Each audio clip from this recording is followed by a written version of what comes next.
Halo semuanya, perkenalkan, nama saya Muhammad Iqbal. Pasti kalian bertanya-tanya, kenapa AI atau yang sering kita sebut bot di catur itu cerdas banget atau OP banget? Nah, sebelum itu, pertama-tama, saya akan menjelaskan apa itu yang disebut dengan algoritma Minimax. Algoritma Minimax merupakan salah satu algoritma dasar dalam kecerdasan buatan yang digunakan untuk pengambilan keputusan optimal pada lingkungan permainan yang bersifat kompetitif dan melibatkan dua pemain. Algoritma ini bekerja dengan asumsi bahwa terdapat dua peran pemain, yaitu max dan min. Pemain max berusaha memaksimalkan nilai keuntungannya dalam permainan, sedangkan pemain min berusaha meminimalkan keuntungan yang dapat diperoleh oleh pemain max. Lalu, mengapa algoritma minimax ini penting untuk dijelaskan?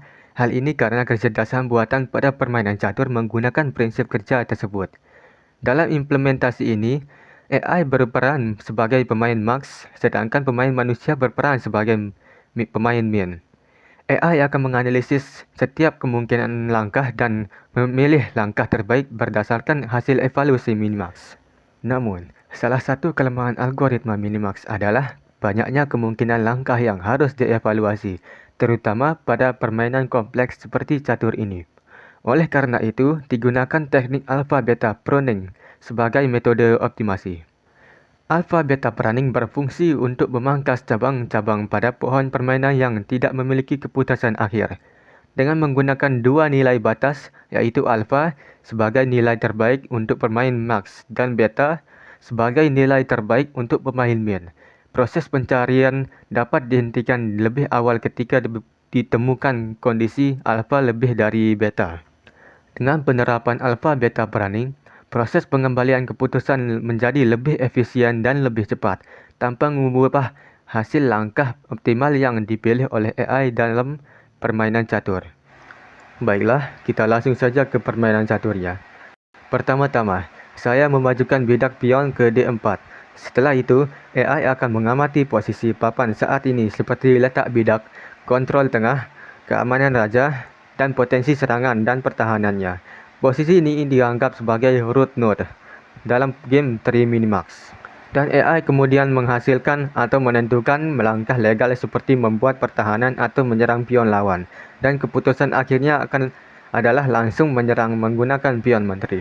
Dan setelah permainan menentukan langkah selanjutnya, AI mensimulasikan langkah dari pemain tersebut dan membalas dengan langkah terbaiknya, seperti membuat pertahanan atau mencoba untuk menyerang balik.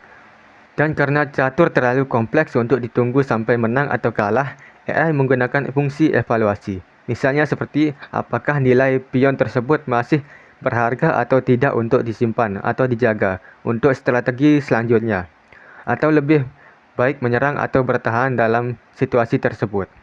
Dan setelah nilai evaluasi didapatkan, di saat AI memulai gilirannya, dia akan memilih nilai tertinggi atau kemungkinan tertinggi. Dan di saat giliran pemain tiba, AI akan mengasumsikan pemain akan memilih nilai terendah untuk dirinya, yaitu AI. Artinya, AI tidak mencari langkah terbaik jika lawannya bermain buruk, tetapi mencari langkah terbaik jika lawan bermain seoptimal mungkin. Dan akan terus seperti itu sampai salah satu dari mereka kalah atau menang. Jadi, kesimpulannya adalah AI dalam game catur ini akan membaca posisi papan dan menghasilkan langkah legal dan mensimulasikan respon lawannya untuk mengevaluasi posisinya, lalu memilih langkah terbaik minimax. Saya Muhammad Iqbal, izin untuk undur diri dan terima kasih.